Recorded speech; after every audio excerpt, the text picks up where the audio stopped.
the one thing about universal health care liberals fear most. Reporters yesterday thought they were being really clever when they decided to ask Sarah Huckabee Sanders if President Trump would support Bernie Sanders' new universal health care plan as part of his new bipartisan effort. Ha ha ha. Yeah, right. Sarah shot back like a lightning rod, saying President Trump absolutely does not and will not support their single-payer health care system. But the assault did not end there. She said if America actually wanted single-payer health care, Bernie Sanders would be president right now. Sarah told the reporters in the room. The president, as well as the majority of the country, knows that the single-payer system that the Democrats are proposing is a horrible idea. Not only does the president not support it, but America doesn't support it, or Bernie Sanders would be sitting in the Oval Office right now. Now that right there is exactly why all of America does love seeing Sarah Huckabee lead a press conference. She lit those reporters up with some cold hard facts. But the Democrats should be more worried about if their own party even supports single-payer health care. I know a lot of their own top guys, like Chuck Schumer, have rejected the plan. Either way, Sarah Sanders crushed the BS so you could see the truth. Now it's your turn to help share it out to all your FB friends and let the world see.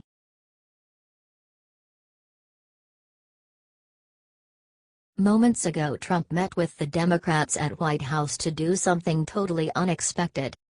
Trump is holding a meeting with lawmakers from both sides of the aisle this Wednesday in the White House. After the meeting, Trump told the media that he is looking to get a 15% corporate rate to keep the country competitive. He says that he wants to focus on tax cuts for working-class Americans. He said that the rich may have to pay more money. It's a brilliant move by Trump and a clear play on the Democrats who have been saying this same stuff all year. Trump will now meet with Democrat leaders tonight at the White House. President Trump plays chess and the rhinos and working with the Democrats to get things passed.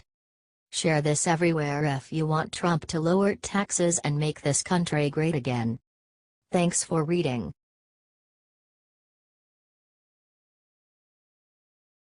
Hail Mary. Trump and the GOP just teamed up to do something totally insane today. It has been a rough road full of disappointment for the Obamacare repeal effort.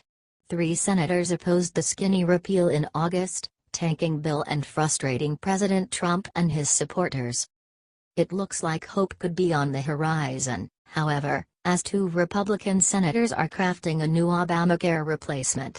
Lindsey Graham, SC, and Bill Cassidy, LA, introduced a bill on Wednesday that would repeal Obamacare and give block grants to individual states, which would then decide how to pay for health care.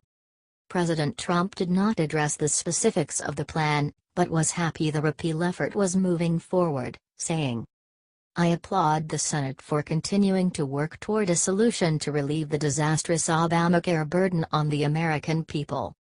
As I have continued to say, inaction is not an option, and I sincerely hope that Senators Graham and Cassidy have found a way to address the Obamacare crisis. The bill must be introduced in 17 days to be passed with a simple majority. Later plans would have to be passed with 60 votes, which would be extremely difficult given the resistance in the Democratic Party."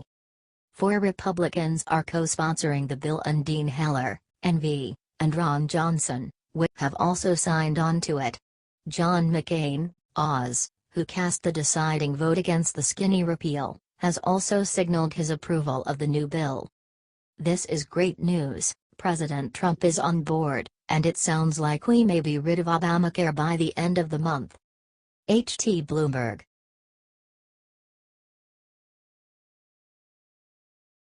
Susan Rice just admitted the sick thing she did to Trump's campaign during the election. So it turns out that Susan Rice is exactly the liar we all knew she was. It turns out she lied when she told CNN earlier this year that she did not unmask Donald Trump campaign staff during the election. Well, forget that, because she just gave a private testimony to the House Intelligence Committee, and guess what? She admitted that she did unmask Trump campaign members during the election. But wait, why apostrophe all? There's more. Rice claimed her reason for unmasking Trump officials was not because of Russia. Instead, it was because she was investigating why a prince of the United Arab Emirates was visiting with Kushner, Bannon, and Flynn without telling Obama first. So apparently their whole investigation started with a search into a prince of the UAE and then jumped to Trump and Russia. The UAE said that the meeting was simply an attempt to build a relationship between the future president of the United States and their country. If Rice and Obama were hiding something like this, though, it makes you wonder what else they could be hiding. Hell, here is the actual interview where Rice claims she didn't do the unmasking that she admitted to today. The media is trying to spin this story and make it against Trump. It is not against Trump. This is either her caught in a lie or the predecessor to something bigger than Watergate for the entire Obama admin.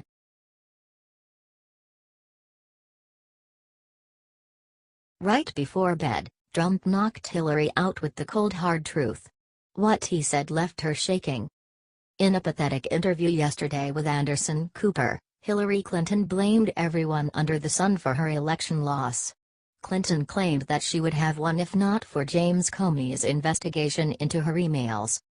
She conveniently left out the fact that an investigation would have never existed had she not broken the law in the first place. Our president wasn't about to let Hillary get away with finger-pointing though.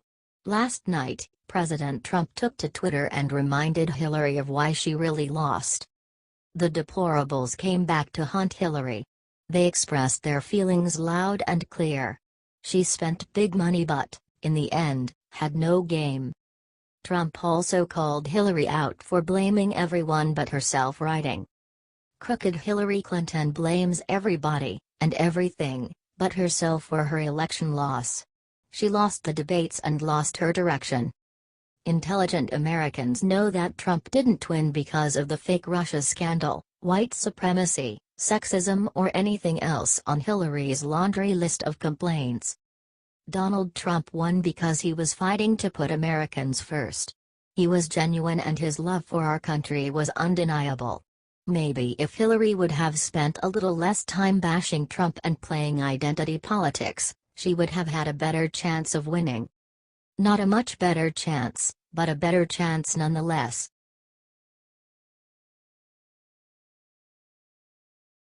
Right after Clinton Foundation shutdown, Obama starts up something devious of his own. It's only been a couple months since the Clinton Foundation was shut down and already the world seems a bit brighter. Well, it did, anyways, until today. Now ex-President Barack Obama is following in his mentor's footsteps and launching the first ever Obama Foundation Summit. The summit is happening in Chicago and will be a meeting of Obama's buddies and community organizers to strategize on how they should direct the world going forward. Obama actually announced his own summit, saying, "In the weeks and months ahead, we'll be kicking off more initiatives and opportunities for people like you to get involved with the Obama Foundation's mission. That mission is simple: we want to inspire and empower people to change the world." One of the big projects they are planning on working on this year is called Training Days.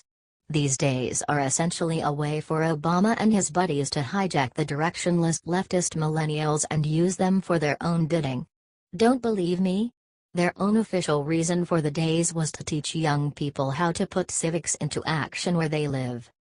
I think pretty much every sane, rational American realizes now that Obama divided our country in ways we never thought possible. Is it really a good idea to let him follow in the footsteps of Bill and Hillary Clinton and start his little initiative? Does America really need President Michelle Obama?